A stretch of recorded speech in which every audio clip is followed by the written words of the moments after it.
All right. Good morning. Good morning. Good morning. This is Brett Johnson. This is the Brett Johnson Show live, March 2nd, 2026. How is everyone this morning? Hey, we're going to talk about some AI today. Of course we are. Why not? Because AI is ruling the world. It's using up all our power, all our RAM, all our video cards, all our hard drives. Turns out you can't even buy a computer or build one anymore. So things are getting there. We're going to talk about Iran just for a minute. Nothing political. We're going to talk about Iran. Hey, I'm streaming live to LinkedIn, to YouTube, and to Twitter. If you guys are seeing any difficulties at all on any of those platforms, sound, video, whatever, let me know.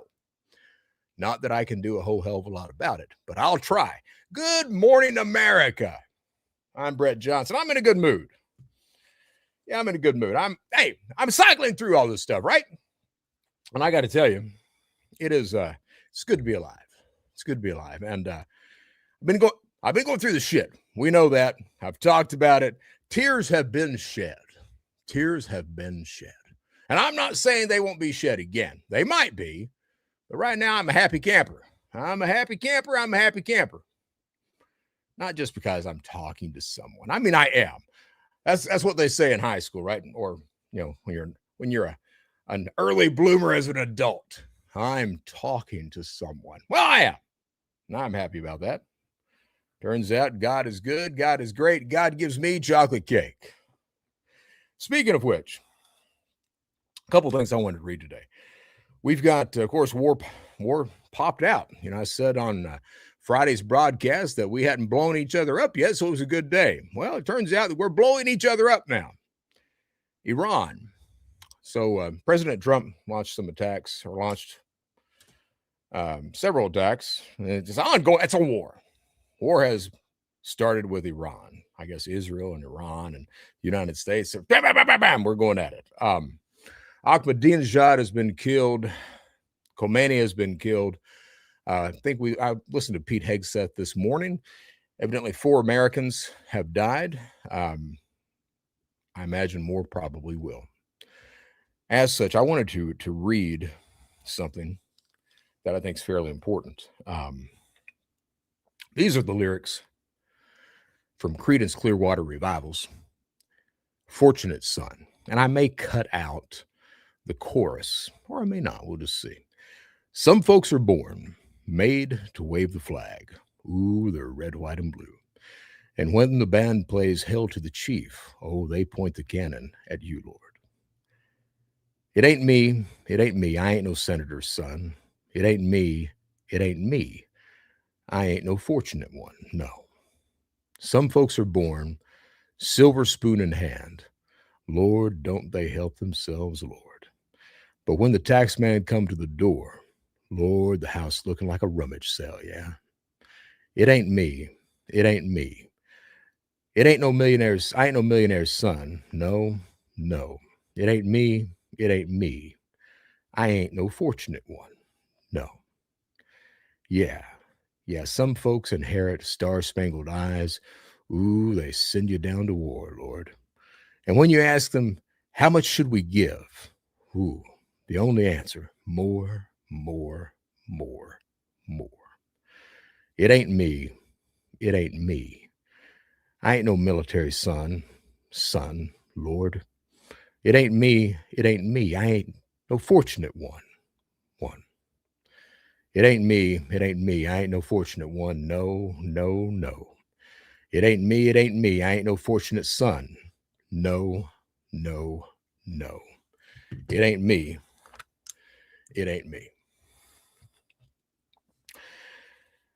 Turns out that the people who wage war, who declare war, are not the ones that are on the battlefields. I'm from Hazard, Kentucky, and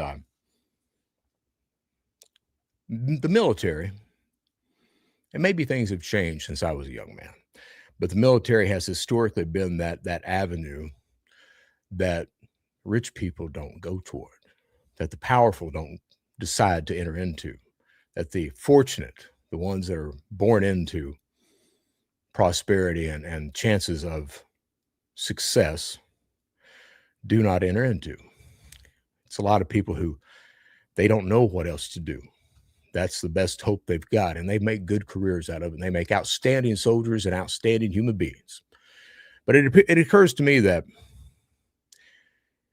maybe if some of these people, maybe if Hunter Biden would join the military, maybe if Barron Trump would join the military, some of these sons, maybe Obama's daughters, Clinton's daughter, it occurs to me that if the sons and daughters of the rich and powerful were made to go to war too, that maybe we might not have as much war.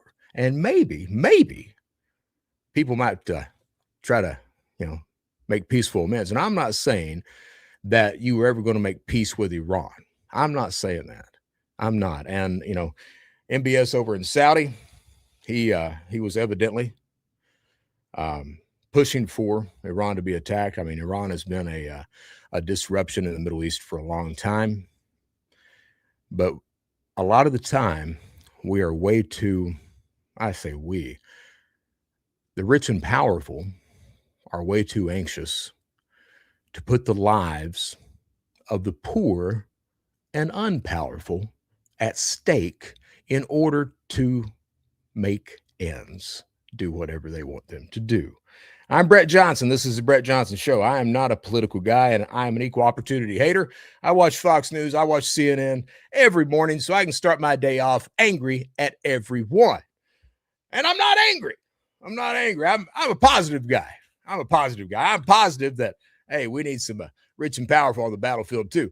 To show how positive I am, I'm bringing back the non-paid promo of the day, the Monster Energy drink. This is the tea and lemonade.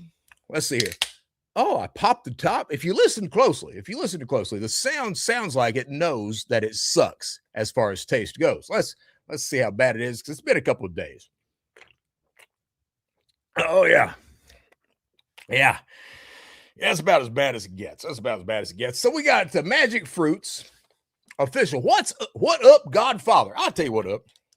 All kinds of things up. Even I haven't taken Cialis and Viagra, so everything is up. You know what I mean? Yeah, you know what I mean. Well, maybe you don't. Turns out as you get older, you might need a little pep to your step.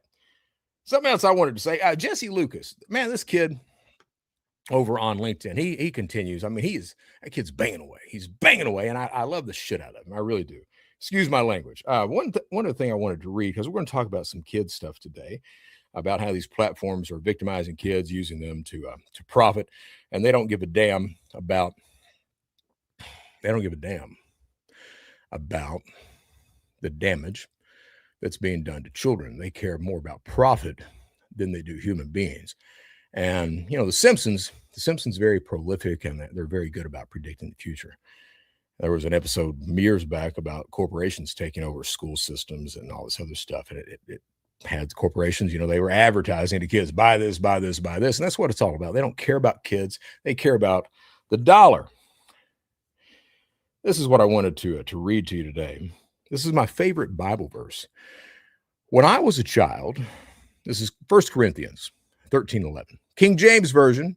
I know we've got English-speaking versions. I know that. And, hey, this is not a religious show. But you know what? The Bible's got a lot of nuggets of wisdom and encouragement and things like that, as all religious texts do. All right? I'm equal opportunity, like I said. 1 Corinthians 13:11. When I was a child, I spake as a child. I understood as a child. I thought as a child.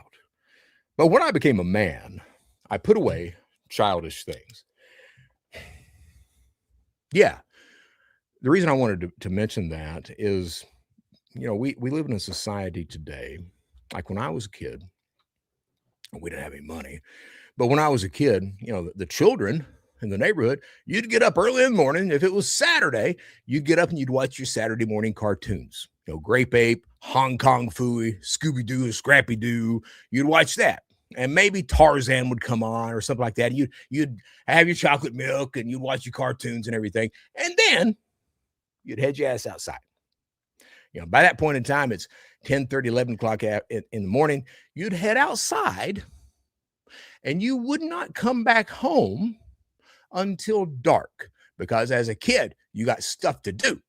You got people to see, places to go, trouble to get into. So that's what I did as a kid. And your parents would have to yell for you. They'd come out on the porch at dusk and they'd be, where are you? Where are you? Come on in. And you'd come in and everyone was tired and happy and everything else. Now, these days, it's a little different. It's a little different because society, somewhere along the line, we became a society that has a lot of predators. I mean, we had predators back then. We did. But for some reason, they're much more prolific now, with the shootings, with the shootings. This little guy wanted to say good morning. Pookie, good morning. So with the shootings, with human trafficking, it became different. And parents absolutely have responded to that. It's no longer the world where a child can go out of a morning and be gone all day long, and the parent be comfortable with that. If they are, something may be wrong with that. And I'm a guy I'm optimistic. I believe in trusting people, but the world is different. It truly is. Not only that, but when I gave you that Bible verse, it's more than just, the age of accountability in the Bible was 12 to 13. These days, we consider, depending on if you're drinking, voting, or going to war, we consider someone an adult at 18 or 21, or smoking tobacco. You're an adult, you're old enough to go to war and die and kill people, but you're not old enough to drink or smoke a cigarette. Not that you should be smoking, but hey, if you want to, you should be allowed to. Speaking of which, did I read that right? Like a pack of cigarettes in New York right now is like $40. In Australia, it was like, I hate to even say it. I think it was like $200 I read over there, because they put these exorbitant taxes on things. And because they put these taxes on things, of course, there's a black market that pops up, because if you don't pay those taxes, turns out that $200 to $400 pack of cigarettes is $20. People will find a way. Yes, people will find a way. The reason I say that, that Bible verse, I don't think I became I'm 56. And like I said, I'm in a good mood today. I don't know. I'm talking to someone. I don't know where it's going to go. I'm talking to someone. Feels pretty good. All right. I didn't become an adult until I was in my 40s. Yeah. And that's the thing, Now, biologically, we know these days that females and girls, they mature. I think we've known that forever. Girls mature much faster than boys do. They absolutely do.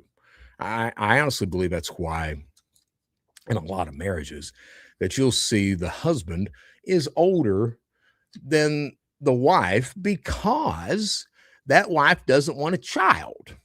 She wants someone that's a little bit more mature, and she's at least 5 years more mature than you. So she's looking at someone that hey, I need someone that's not going to be a kid all the time. I don't want to have to raise this guy.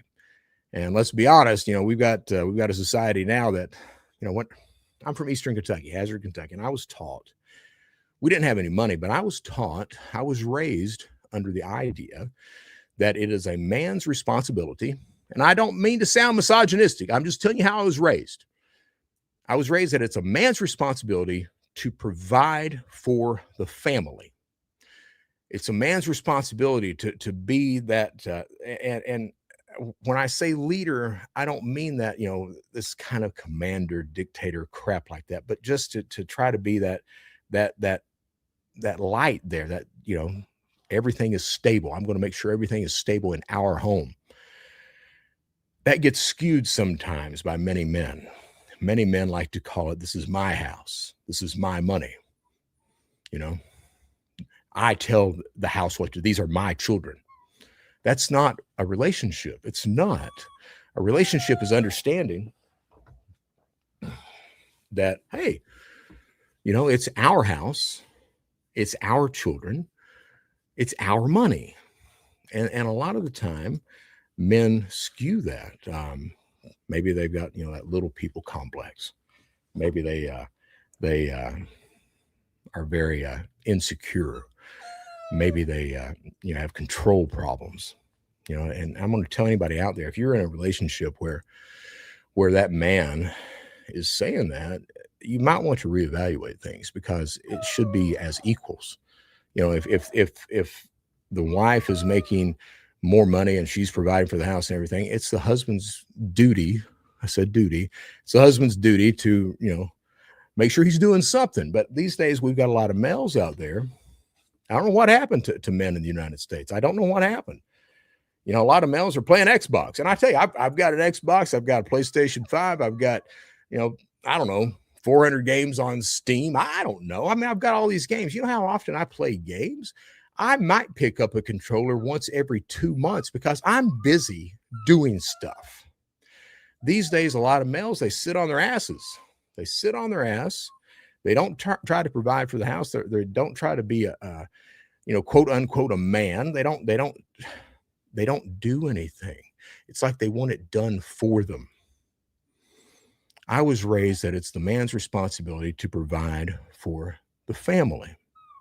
Sometimes it doesn't work like that. When I'm getting a divorce, and sometimes it doesn't work like that. When I first got married, I couldn't get a job. And Michelle was supporting us. And, it was, let's see, got married in 14. It was late 16, 17. And I'd lived with her before that, but it was late 16, 17 when I was able to turn my life around and able to make a fairly decent living talking to you guys, speaking across the planet, consulting, helping law enforcement, things like that. And at that point, started providing for the family. I know I'm bouncing around all over the place. I know that. What I'm trying to say is that, these days, a lot of men are still children. They truly are. They still act as children. They think as children. They speak as children. Biologically, we know that males, their brain doesn't fully develop until about the age of 24. Me, it was much later than that, much later. But about the age of 24 is when the male brain actually develops fully. Until that point, it's very questionable if that male can make a rational decision. It's very questionable. All right. Children are not capable of making rational decisions. That's why parents are there. Oddly enough, it is the parent's duty. I said duty again.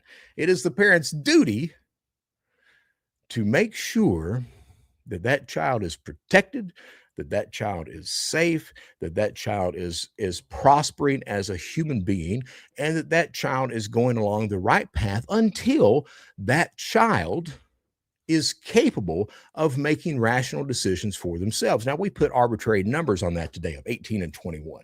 That's what we do.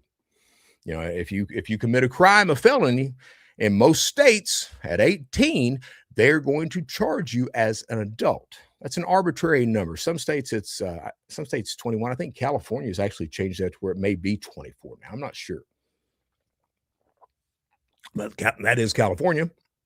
Not the prettiest state in the union. That belongs to Utah.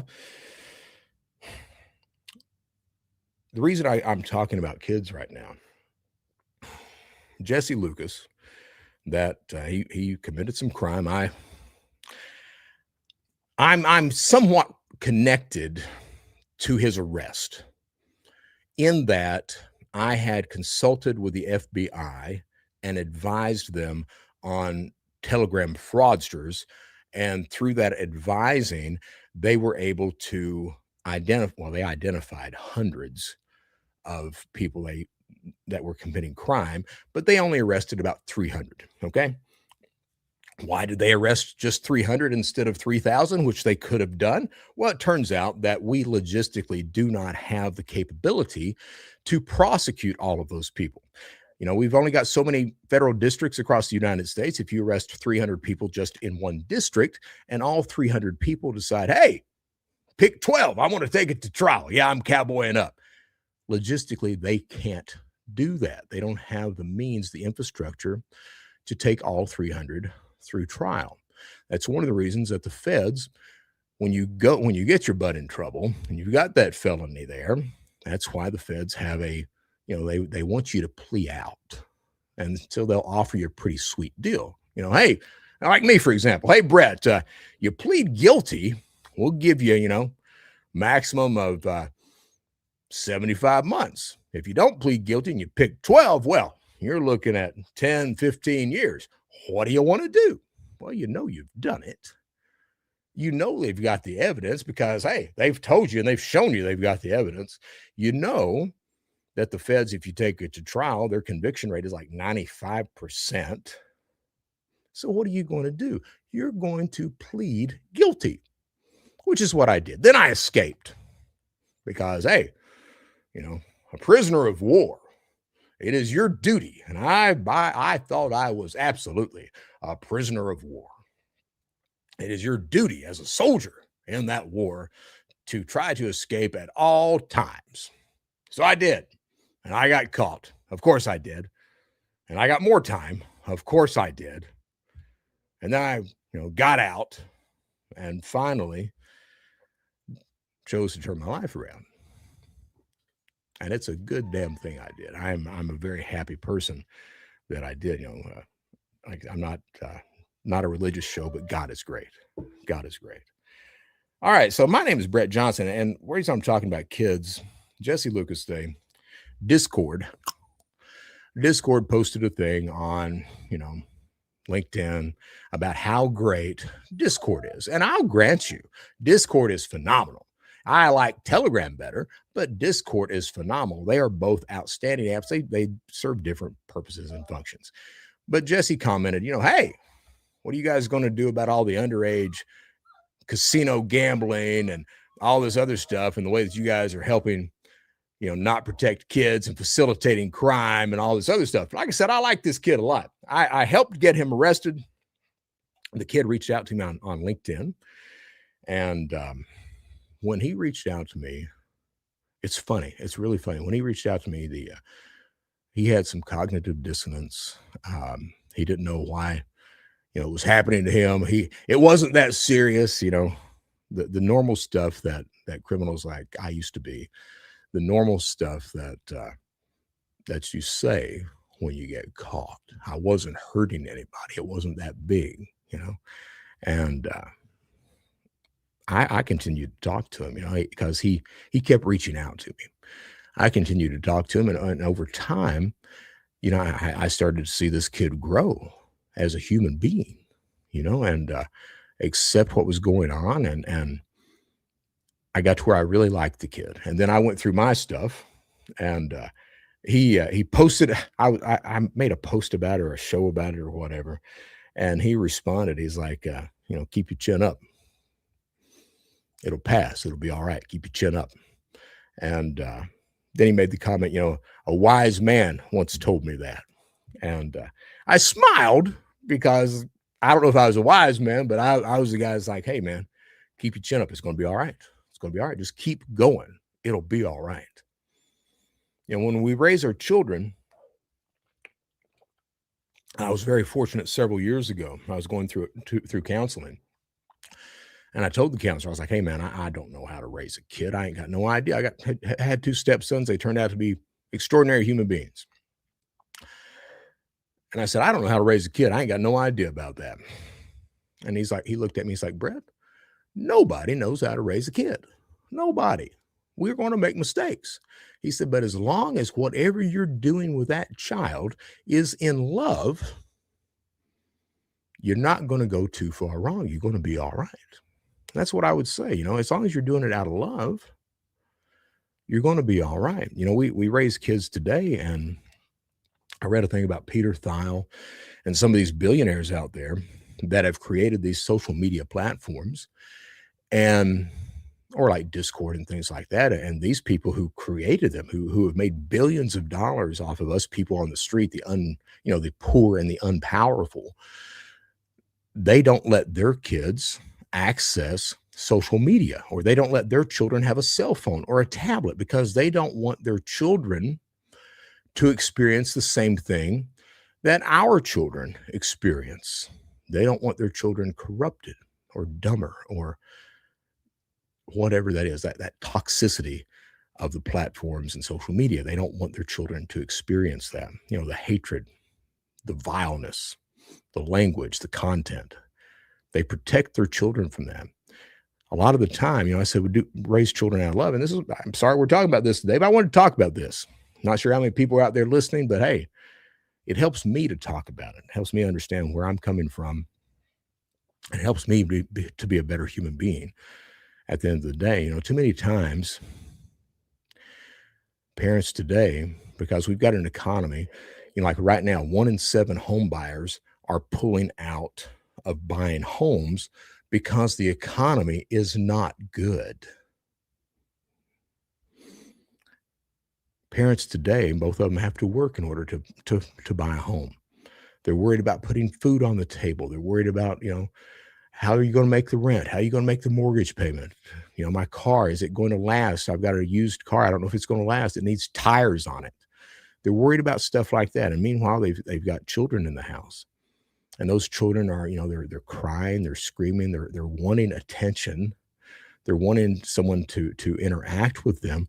And a lot of the times the parents, they're so busy with the problems of the world that they hand their child one of these, a cell phone, a tablet. They hand them that. And a lot of the times, the idea is good enough.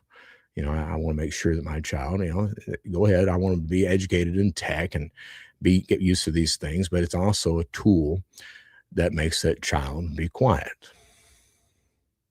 That gives that parent the time to calm down or figure out what to do and things like that. That's it. It takes the place of a babysitter. It takes the place of a parent. And there's something really wrong with that. I don't know how to fix that. I don't. If there's any comments, and hey guys, I know I'm talking about kids today. If there's anybody out there that's got any questions, we talk about crime, cybercrime, fraud, scams, all this stuff. And I just wanted to talk about this today because, when I was a child, it was much different. These days, there's predators not only in the physical world, but in the online world. And those predators are not just other users on the platform. Those predators are the people who run the platform themselves. That's those predators too. I'm on LinkedIn. I'm well respected in the cybersecurity world these days and the fraud prevention world. It's crazy that I am. I heard a guy made a comment on my Business Insider interview. He was like, he said, how nuts is it? How ironic that the former cyber criminal is now the guy that's talking ethics. But somebody has to say the right damn thing. They have to be able to voice this stuff because, like I'm on LinkedIn and say Facebook, and Facebook's got a lot of flack over allowing crime on the channel. And they should get a lot of flack about that because they profit by it, because it helps victimize people. And Facebook doesn't care because they profit $10 billion over it. So they're going to let it go because they profit $10 billion over it. It's as adults, it is our duty. I said duty again. As adults, it is our duty to protect our children. It's also our duty to make sure that we set a model for our children to follow. All right. So when that child sees their parents arguing, or when that child is in a toxic environment in the home, what do you think that happens? Well, what happens is, if that's the child's norm, the child doesn't know that that's toxic because the child has grown up with their parents yelling and screaming and fighting and abusing each other mentally, emotionally, sometimes physically. They see that. So then what happens when they go out and they start to date? Well, their norm has been what they've grown up with their entire life. So what are they going to do? They're going to repeat that because to them that's normal. Anything outside of that just doesn't feel comfortable. Anybody that's going through something like that, you consider your children, man. Consider giving those children a different view of life, of what a healthy relationship might look like, because it will help. You don't want your kids, if you've got sons, you don't want your sons growing up to mentally, emotionally, and maybe physically abuse their spouse. If you have a daughter, you don't want your daughter growing up to marry someone that's going to abuse her, and she thinks that that is how a relationship is supposed to work. It's our duty to take care of our children and to set that path for our children. And a lot of the times like I said, we give them devices, and we let that try to raise our children. You need to pause for a second.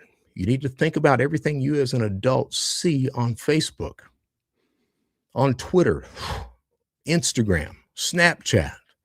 You need to think about that. Do you really want your 9-year-old or 10-year-old or 12-year-old experiencing that when they do not have the capability to make a rational decision, to know that the internet is not real life? It's the internet. The internet thrives because of hatred, because of making vile comments, because of drama. The physical world, mostly we are good people. Mostly we want to help our fellow human being. We've gotten off track where a lot of times we don't even know the name of our next door neighbor. We don't talk to them. We may nod at them, or we may not even make eye contact if we happen to be in the yard at the same time. That's what we do. The world can be a better place. We just wake up every morning and we have the opportunity to change the things that we don't like about ourselves the day before that, or the week before that, or the year before that, or 10 years before that. We have that opportunity. The thing is do we have the courage to do it? Are we willing to follow through with that? You have to set these guide paths for your children. If you're working at one of these platforms or at a job, like my mom, for example, my dad did the same thing. And not just my mom, my dad did the exact same thing. And my dad worked at a 7-Eleven. He would bring home these stacks of bacon or lunch meat, stuff that he had stolen from the 7-Eleven. My mom at a nursing home one point, she brings in, and we ate well. At one point, she brings in a whole side of ribeye. This damn thing was like that. We put it in the refrigerator. You'd cut off your ribeye. To this day, ribeye is my most favorite steak on the planet. But, if your children see that the parents have a very sketchy moral compass, how are they going to be when they become adults? Well, they're going to have a very sketchy moral compass. Now, they don't have to, but that path is laid to where the choice to do that is much easier. Like, my choices as an adult are my choices. I chose to commit crime. I chose to victimize people. And then I chose to turn my life around. But if the path is laid there, for criminal activity or abuse or whatever that is, the chances of that child as an adult making the decision to continue that cycle, yeah, it's going to happen. I'm getting some comments. Oh, there's my cousin Francis. I tried. I sent you a message. Got a new phone number. I'll talk about that in a second. Got a new phone number. Send you a message. You're going to get on the show. That's all I got to say. Happiness is a choice. Amen. Francis says, got to get outside your comfort zone. That's where growth and healing happen. I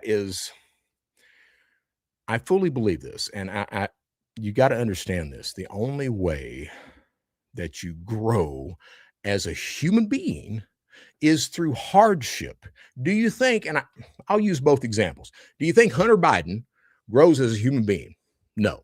Do you think that Barron Trump is growing as a human being? No, he's got everything handed to him. They both have had everything handed to them. All right. It's only through hardship, those times when we are in the shit, when we're going through it. It's only those times that we really grow as human beings. You want to know, and it took me a long time. It took me a really long time to understand the reason that human beings go through the highs and they go through the lows. You go through those lows so that you learn, and then when you hit the high, so that you can appreciate and understand and respect those moments at that point. That's why you're down there in that gutter to begin with. So that when that high does come, and like it or not, life's going to move on. It's going to take you along with it. But when you hit that high, do you appreciate it? Do you respect it? Do you understand it? Do you embellish it? Do you embrace it? That's the thing. All right. We as human beings, a lot of us give our kids these cell phones. The TMX Messenger, it's on Apple. The guy one of the guys who started that service used to run Good Morning America. So he calls me, actually sends me an email last Monday. And he was like, Brett, I'm trying to get up with you. Can you appear on this news show to discuss some scams? Well, I was busy that day. I had all these phone calls, everything else. And I didn't get up with him until like 5:30 p.m. By that point in time, the service, they've already fulfilled that role. But he's talking to me like, look, he said, his name is Shah. He's like, look, he said, I thought of you first. We've got this messaging service that it reaches out. It any news organization. So, CNN, Fox, AP, all these news organizations, if they need a guest on their show or someone to comment or explain something, quote, whatever, they post on this messenger. Now, we only let certain people, we vet everyone that goes on there. I first thought of you to be the guy to comment on cybersecurity, cybercrime, identity theft, scams, fraud, blah, blah, blah, blah, blah. And I was like, man, yes, sir, let's do that. And then he pauses. He's like, look, I know you're in cybersecurity. He's like, what kind of phone do you have? And I proudly said, I have a Samsung S25 Ultra. That's a good one. And he says, that's what I thought. All you cyber guys, it's Android. I was like, yeah, of course it is. Why would I get an Apple? He's like, well, our service only runs on Apple right now. And I'm like, huh? He's like, yeah. I was like, oh. And then I was like, well, Shah, I said, I really, I want to do more news appearances. I'm trying to expand my business and get more money. And because I need money, everybody needs money. I said, need more money. And can I go out and get like a tablet and just run it through Wi-Fi? And he's like, well, that might work. We don't know. So I went and got a prepaid. I didn't activate it. Got a prepaid iPhone 13 from Walmart, $200. And came in, I set it up and I thought it was working fine. I called him. I was like, I'm good to go. Let's go. Because he told me, he's like, yeah, you'll get a lot of hits on this. I was like, and he said, with your background and your history, they're going to reach out to you. I was like, let's do it. So call him up. It's like, I'm set up. He's like, did you get service? Do you have a phone number on it? Did you port your new number over? I was like, no. He's like, well, we've tried that in the past. It won't work. I'm like, ugh. Well, I really wanted, the guy was outstanding. I really wanted to do this because when I started this, when I turned my life around, I was like, I want to be on TV. And I've been on TV. I've been on documentaries. Every few months, a production company reaches out to me like, we'd like to talk about, doing a show with you. And they talk about it, but they can never visualize it. It's like, yeah, we don't know. So I'm like, okay. But starting out, I wanted to be on TV. These days, I don't care if I'm on TV, except that it doesn't bring me more business at the end of the day. So I told Shah, I was like, look, I said, by Friday, I'll go and switch over to Apple. I said, I hate the thought of even doing that. And he was like, really? I was like, yeah, man, I'll do that. And he's like, well, man, okay. So I was at Verizon. I went over to AT&T and I was going to port my number. Well, going through this divorce, my wife had the cell phone coverage under her name, under Verizon account. Well, she dropped all the numbers except for mine on Verizon. That was like 3 months ago. So I go in to try to port my number. Can't do it. What do you mean you can't do it? Try to call Verizon. Nobody knows how to do it. They can't do it. So I looked at the guy and I was like, well, hell, give me a brand new phone number. So I got this iPhone 17 Pro Max. Didn't have to pay anything for it. Took the prepaid one back to Walmart, got my $200 back. I'm happy about that. But I got to tell you, moving from Android, and man, I was a beast on that Android phone. I knew everything about it. I bam, bam, bam, bam, bam. Moving from that to this iPhone. Okay, so yeah, I mean, the setup's really nice and everything, but I got to tell you, it is the learning curve when you're used to a decade of Android. The learning curve on the iPhone, I've spent the weekend trying to get used to it. I'm getting better. Give me another 4 or 5 days. I know us older people, we're not supposed to be tech savvy, but I figure a former U.S. most wanted cyber criminal ought to be able to handle figuring out the user interface of iPhones. Let's see what kind of comments we got. Francis, you made the choice to continue the cycle, then you made the choice to break them. I did absolutely make the choice to continue that cycle for many years. I was my father, and to a degree, I still am. I'm fighting that, and I really believe I am overcoming that. If a relationship is worth it to you, if you're worth it to you as a human being, you will change the things about you that you don't like, that are toxic. You will work on that. And recovery is never a straight line. You will backslide. Lord knows I have. You will. But I do believe I am going forward with things. Michael's like, shoot me a text with your new number. Michael, I'll do that as soon as this show is off. All right. I made the choice to do that. And Francis says, you are not your father. No, I'm not. But that fear that I've had of the people that I love leaving, that has been something that has helped influence my life throughout. All right. But I'm breaking those cycles, and I'm proud of myself for doing it. It's hard to do that. I'm proud of myself for doing it. I truly am. I'm breaking those cycles. I'm breaking the cycle of my mom and my dad having that criminal mentality. I am so glad that I did not have children of my own, that I ended up with 2 stepsons for a long time in my life that I was able to help raise to be good human beings. If I would have had children back 20 years ago, I'm 56, if I'd had them 20, 25 years ago, I would hate to think how those children could have possibly turned out, because it wasn't just me committing crime. I was my father in many aspects. I would tamp down my emotions. I would stay calm, and sometimes these days I'm not calm. I let those emotions out, and sometimes it's very bad, and I regret doing that.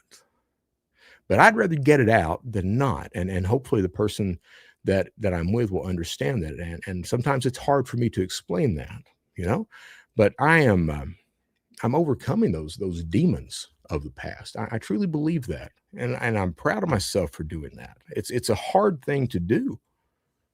It's a hard thing to go against what you've known as your normal. Like, I met my first really decent human being that I had a relationship with, not a romantic one, but the first real human being, decent one that I had a relationship with was in junior year of high school with my high school English teacher, Carol Combs.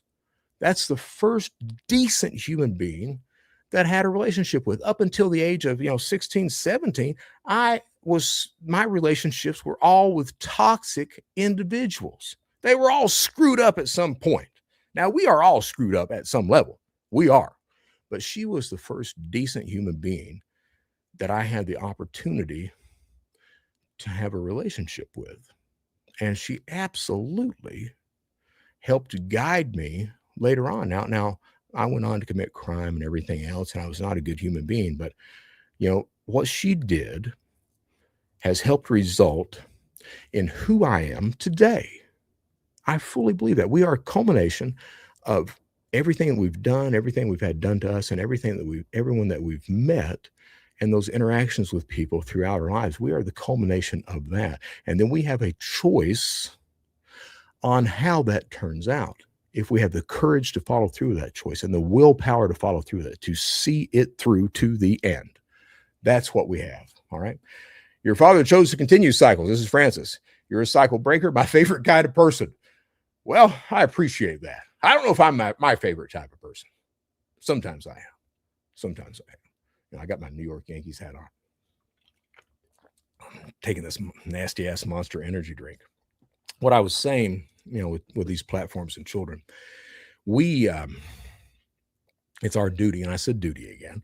It's our duty to make sure that our children are safe in the physical world, which a lot of parents, we understand that. We understand that the physical world is much different today than it was when we were children. You know, we're not going to let our kids go out, you know, at 10 o'clock in the morning and them not appear again until 6 p.m. And we don't know where the hell they are, because the world is a different place these days. All right. We understand that in the physical world. For some reason, we have problems with that in the online world, which, again, the internet's not the real world. It's not. All right. But we have problems with that. And when you give your child one of these and you don't know what they're doing, where they're going, who they're talking to, that's a problem. But it's more than just that. The predators are more than just those people that are reaching out to kids. The predators are also the people who run those platforms. I don't care if it's Facebook. I don't care if it's Twitter, Snapchat, Instagram, or Roblox. You know, those platforms know that predators are there. They allow the crime to go on because of the profit. More than that, the algorithms themselves, they love children.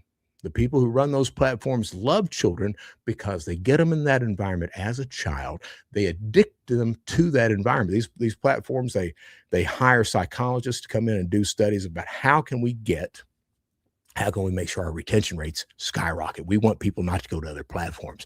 We want them to stay on Facebook and continue to scroll, and we need to start feeding them stuff, and whatever they're looking at, we need to feed them more and more and more and shorter content so that, you know, like me, my Facebook feed watches cars, scantily clad women, and this is weirdo here, scantily clad women, and post about how to be a better human being. What makes a healthy relationship? That's what I look at. All right. My LinkedIn feed is about cybercrime, fraud, scams, stuff like that. My Twitter feed is about the government, because I raised a lot of hell about that. I'm trying to get away from making negative comments now. Trying to do that. I'm not going to talk politics on this show. I'm going to be positive. You can't be positive if you're talking politics.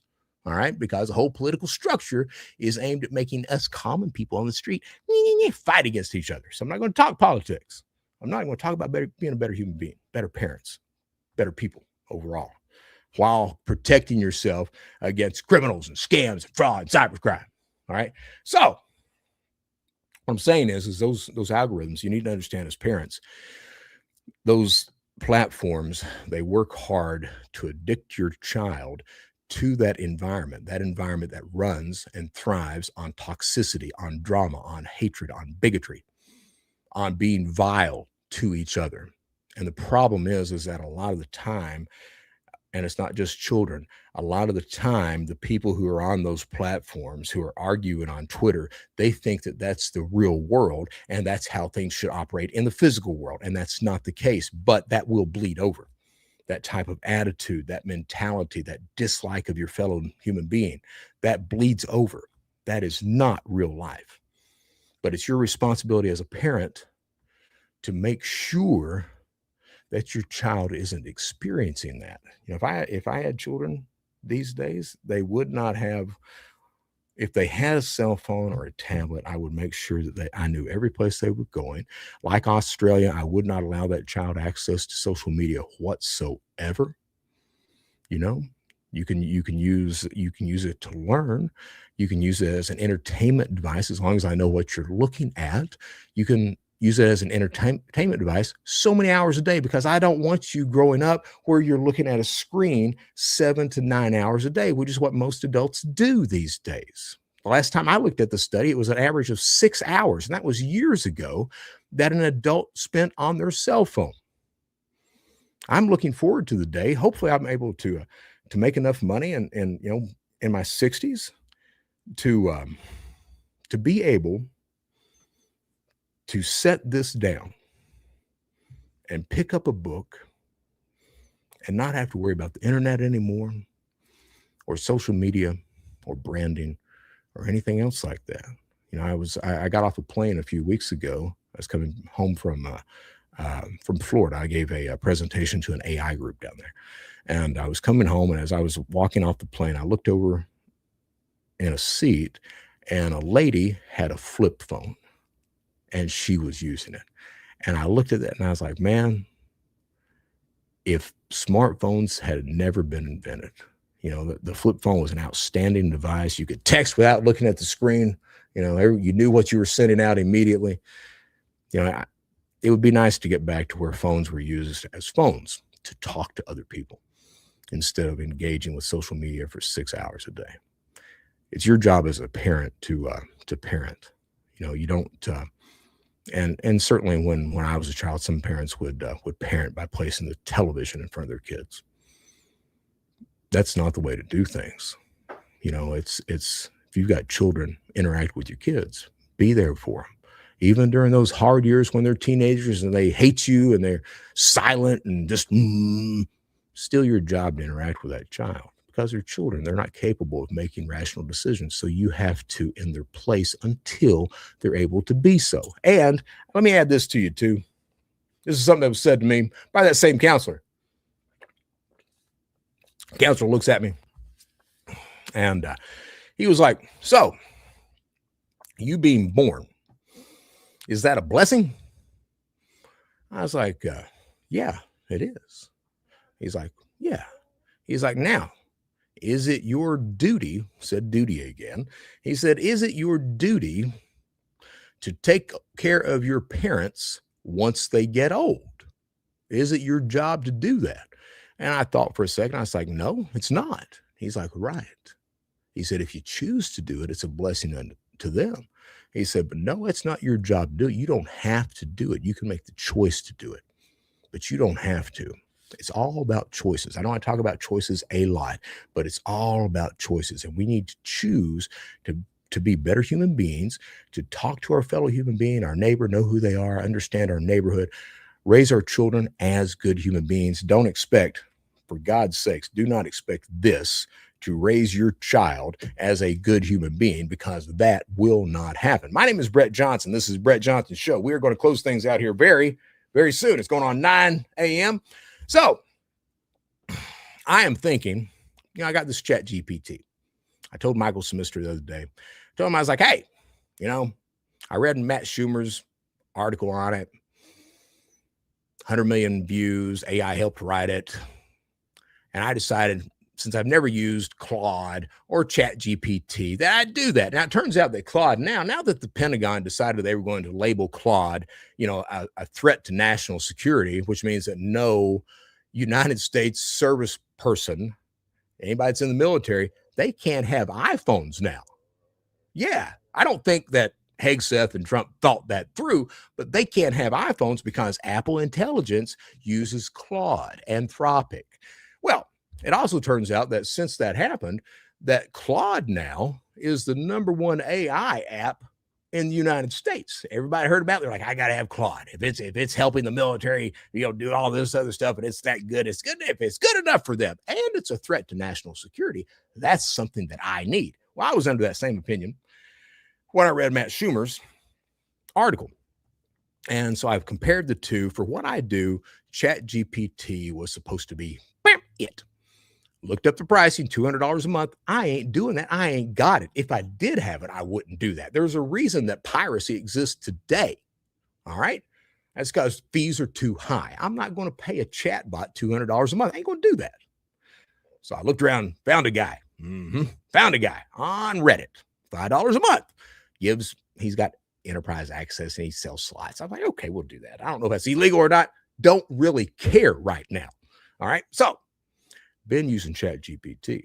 It's helped me with my speaking and consulting business to no end. Last night, because I've been having this thing, the economy's crap, and I'm trying to figure out new ways to make money too. And I was like, look, I said, I'm thinking really hard. I'm in the Birmingham area, and I'm thinking really hard about starting a pooper scooper business. Go out and collect the poo in people's yards weekly and charge them a fee for that. Is that viable? Well, lo and behold, this Chat GPT, man, it walked me through a business plan. It did studies. It suggested branding, advertising. It gave routes that I should try to go. It gave me, this is the best way to collect your first, 10 and 50 clients. And once you do that, you start expanding. It gave me all this information. And I'm sitting there going, my God, this, like I told Michael the other day, best $5 I have ever spent. We're in, think about this.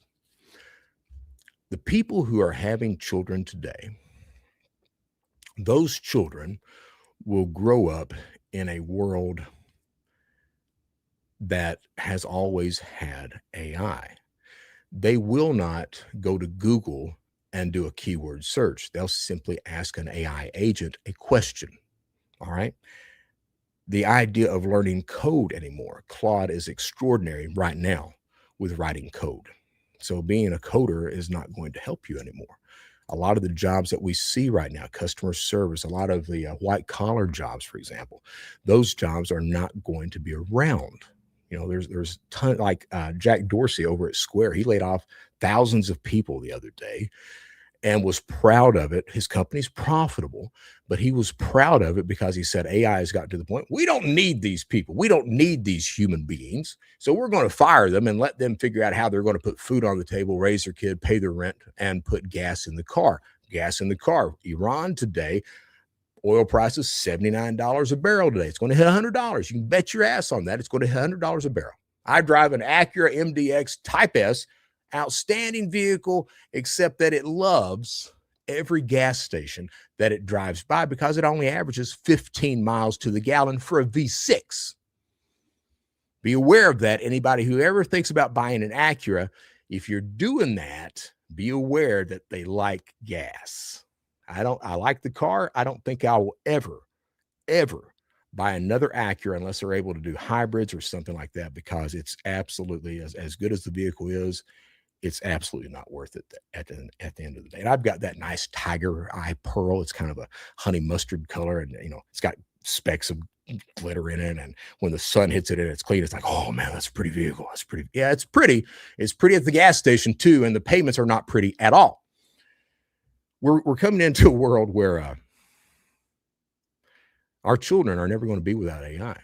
We're coming into the world where the best thing that we can teach our children to do, they may not have actual teachers anymore. Textbooks are going out the window.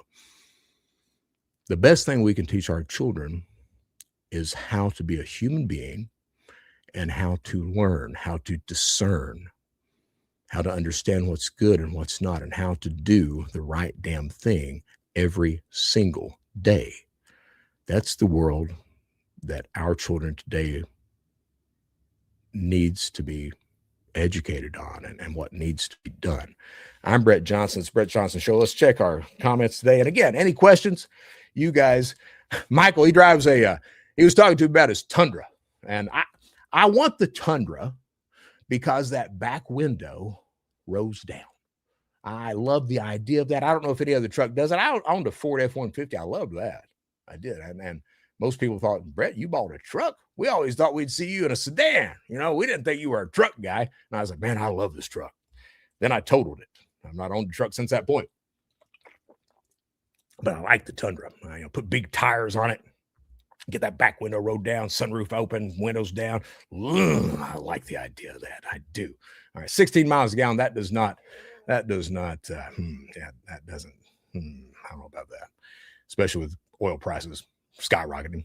Francis, welcome to the Apple Cult. I know. I've got it. I've got to get my Instagram and Snapchat and everything else like that set up. I know. I'll probably come to love it without a doubt. Right now, I'm like, Let's see. You are not your father, Francis. Thank you again. Michael Smister, I've made my daughter delete TikTok twice. She can't stop using. I don't use TikTok anymore.